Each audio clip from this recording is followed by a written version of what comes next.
Hello दोस्तों, नमस्ते। आपका स्वागत है कि न्यू ब्लॉग्स में। आशा करता हूँ कि आप स्वस्थ होंगे, काफ़ी ज़्यादा मस्त होंगे। दोस्तों फाइनली अभी हम आज आए हुए हैं ढीमड़खेरा अपने है तहसील कार्यालय में। तो दोस्तों हमारा जो है तहसील कार्यालय है ढीमड़खेरा लगता है और जनपद भी है, और यहाँ पे एसडीएम साहब भी बैठते हैं और तहसीलदार साहब भी बैठते हैं। तो दोस्तों हमने एक केस लगाया था अपने मम्मी पापा के नाम से यहाँ पे, जो अभी तहसीलदार साहब के पास यानी कि बाबू जो हैं उनके चनपुरिया के पास में केस है। तो केस ऐसा था हमारा ज़मीन का कि हमारे ज़मीन में भी जितने भी मतलब ट्यूबवेल हैं, बोर हैं, कुआं हैं और नलकूप भी जिसे कह देते हैं, और कुछ महुए के झाड़ वगैरह भी थे, पेड़ पौधे रहे।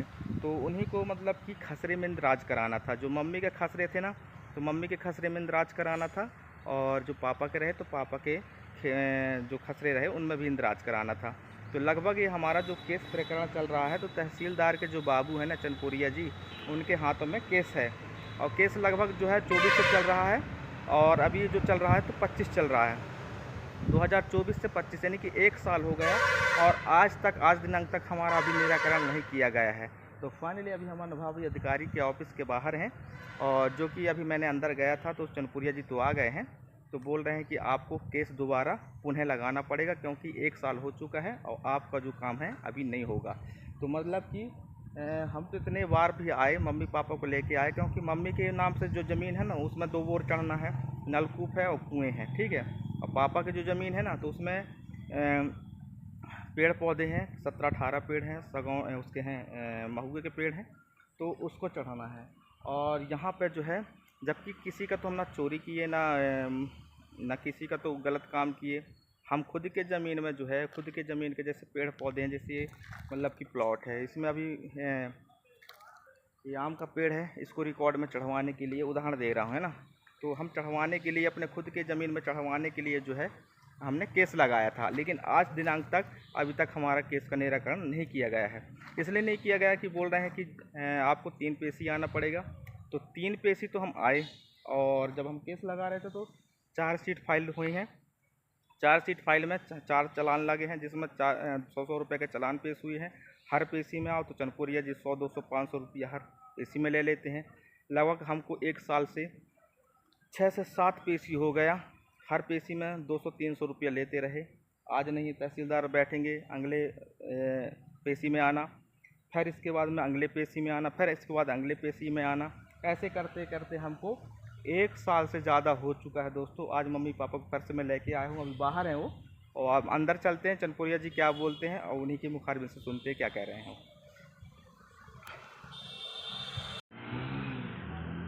तो दोस्तों देख सकते हैं यहाँ पे हम लोग हैं, और ये है अनुभागीय कार्यालय का ऑफिस, और हम चलते हैं सीधे अंदर।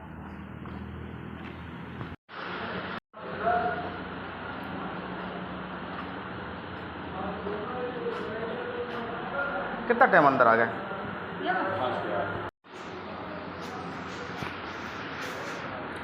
निकाल लिए हैं।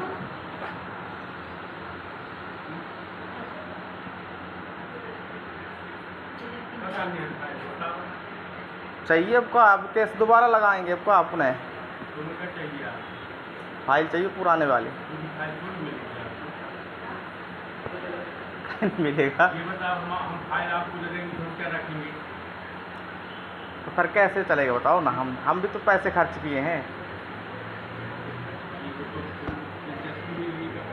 हैं?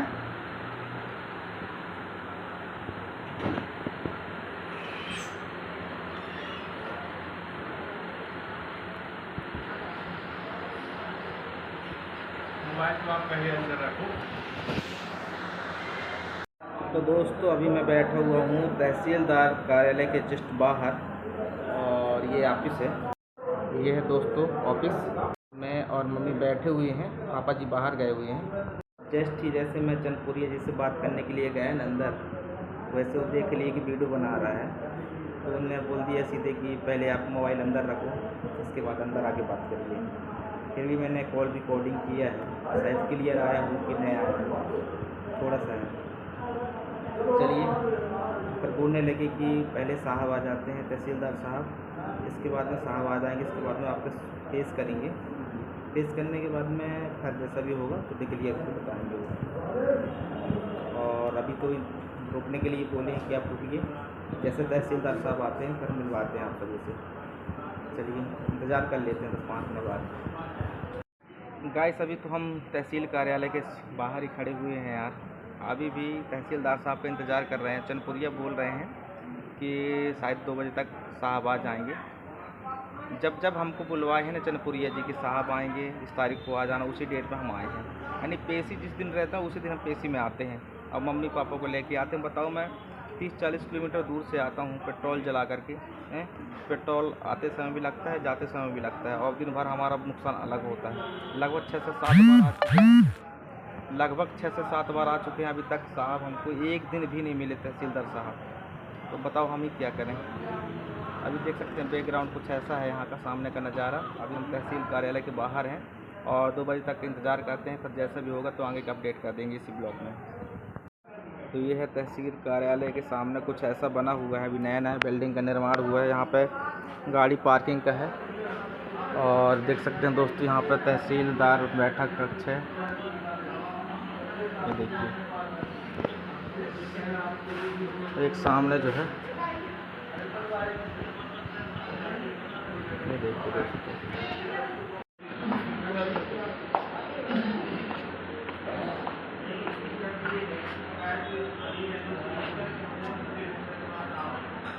तो सुबह से बैठी हुई हैं। देख सकते हैं मम्मी यहाँ पे लेट गई हैं। और ये है तहसील कार्यालय और यहाँ पर देख सकते हैं मनभावी अधिकारी हैं। ये 2 कक्ष हैं। चलिए इंतज़ार कर ही लेते हैं। शकल है लेकिन कहाँ रखे हो?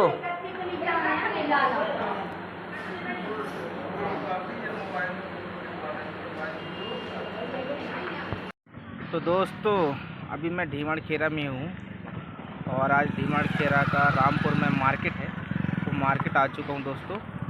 और मैं दोस्तों लगभग 3 घंटे इंतज़ार किया हूँ, फिर भी तहसीलदार साहब नहीं आए हैं। अब मैं क्या करूँ यार। हम तो 6-7 बार आते हुए गए, मतलब मम्मी पापा आए थे, मैं तो नहीं आया। 6-7 बार पेशी आए हैं कि अब तहसीलदार बैठेंगे, कब बैठेंगे तहसीलदार। और जिस दिन भी हम आते हैं उस दिन तहसीलदार मिलते ही नहीं है। बाकी दिन बैठते होंगे तो हमको पता नहीं है, लेकिन हमको हमेशा जो पेशी होता है ना तो मंगलवार को होता है और शुक्रवार को होता है। तो मंगलवार भी को आते हैं, शुक्रवार भी को आते हैं, तो तहसीलदार साहब तो हमको नहीं मिलते हैं। अभी चनपुरिया जी से मेरी बात हुई थी तो बोले कि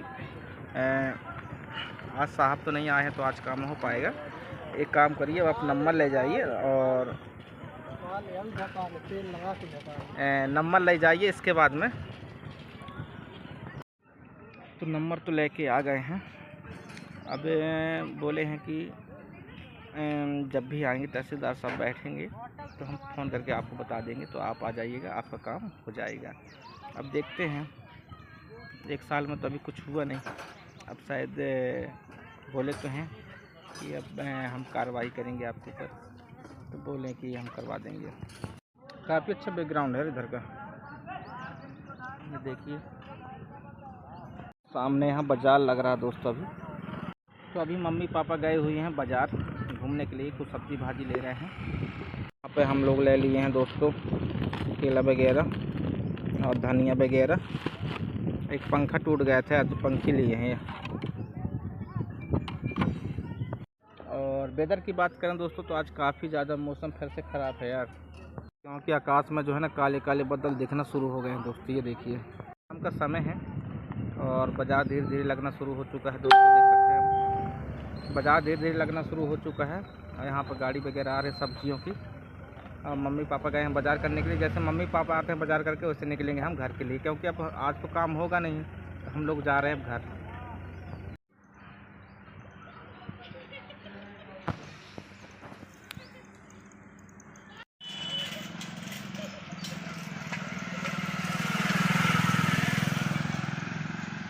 तो दोस्तों ढीमड़खेरा से हम आ गए हैं सगौना और इसके बाद ऊटी हर रही, इसके बाद निकलेंगे दोस्तों घर के लिए। अभी तो बैठे हैं यार, थोड़ा काम था मम्मी पापा का, तो अभी बैठे हुए हैं।